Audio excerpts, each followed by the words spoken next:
மக்களே சோந்தானா நான் இப்போ எங்கே வந்திருக்கேன்னு தெரியுமா? நம்ம சீதை கண்ணை பார்க்கணும், சீதை கண்ணை பார்க்கணும்னு சொல்லுவேன். எனக்கு இன்னைக்கு தான் நான் வந்து பார்க்கணும்னு சொல்லி நான் வந்தேன். இங்கே வந்து பார்த்தா உண்டுல மக்கா, இந்த கண்ணு வந்து இப்படி ரெண்டானா அப்படியே இருக்குது, ஜூம் பண்ணி பார்க்க மாதிரி இருக்குது. அப்படியே கண்ணு தெளிவாக இருக்குது. நம்ம இந்த புராண கதைகளெல்லாம் வந்து நம்ம சொல்லியிருக்காங்க. ஆனால் எனக்கு அதில் ஒன்று நான் இப்போ பிறந்ததுலேருந்து நான் என்னன்னு சொல்லுவாங்க, இப்படி சீதை கண்ணு ராவணன் வந்து கடத்தி கொண்டு வந்து நம்ம மிஞ்சரையில் வச்சுருந்தேன்னு. ஆனால் நமக்கு ஒன்றும் அது பெருசாட்டு நம்ம தெரியாது. ஆனால் இன்றைக்கி நம்ம ஊரில் இருந்தாண்டு இன்றைக்கி நான் இங்கே வந்தேன் பார்க்க மக்கா. ஆனால் என்னென்னா வேறு லெவலாக இருக்குது. அந்த கண்ணு வந்து பார்த்தா ஒரிஜினலாட்டே ஒரு கண்ணு இருந்தால் போலே இருக்குது. எனக்கு அது பார்த்ததுலேருந்து நான் இடத்துல இருக்கே பார்க்க, இதில் இருந்து சீதை வந்து கண்ணீர் விட்டு கரைஞ்சி அந்த ரெண்டு கண் அதில் தோன்றி அப்படியே அந்த கண்ணு உருவாகி இருக்குது இந்த இடத்துல.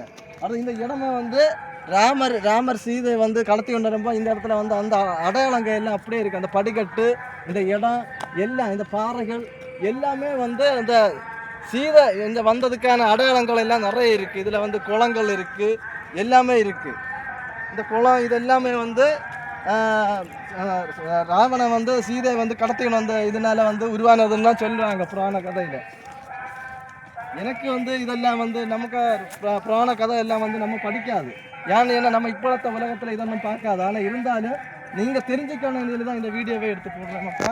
நீங்கள் கண்டிப்பாக தெரிஞ்சுக்கணும். இந்த வீடியோவில் பார்க்குறவங்க எல்லாருமே வந்து இந்த இடத்துக்கு வந்து பார்க்கணும் கண்டிப்பாக. நீங்கள் இங்கே வந்து பக்கத்தில் வந்து சித்த மருத்துவம் இதெல்லாம் இருக்குது, நிறைய படிச்சு.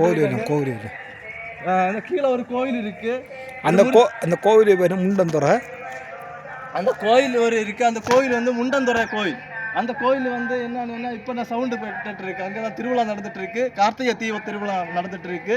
அது ராமர் வந்து இங்கே வந்து சீதையை வந்து கடத்தி கொண்டு வச்சு அந்த மாதிரி வந்து இந்த கோவில் எல்லாம் உருவாச்சுன்னு இல்லைன்ட்டு புராண கதையே இருக்குது. நம்ம மக்கா நம்ம இந்த விஷயங்கள் எல்லாம் தெரியாமல் வாழ்ந்துட்டு இருக்கோம். நம்ம இந்த அடிஞ்சு மண்ணாக போன விஷயங்கள் வரைக்கும் நம்ம அறிஞ்சிருக்கணும்னு சொல்லி தான் இந்த வீடியோவை எடுத்து போடியது.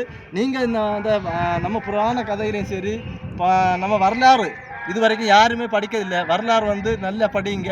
வரலாறு நம்ம நாட்டில் என்ன நடக்குதுன்னு எல்லாம் தெரிஞ்சிருக்கணும். அதுக்கு வேண்டி தான் இந்த இடம் அழிஞ்சு மிஞ்சரான்னு சொல்லிய இடம் வந்து அழிஞ்சு போகிறது. அது திரும்பவும் வந்து அந்த புகழ்பெற்று வரணும்.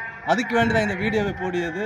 நீங்கள் இந்த வீடியோ பார்க்குறீங்க எல்லாங்க, இந்த இடத்த வந்து பார்த்து இப்படி இந்த புராண கதைகளையெல்லாம் உங்கள் மக்களுக்கு எல்லாருக்கும் சொல்லிக் கொடுங்க.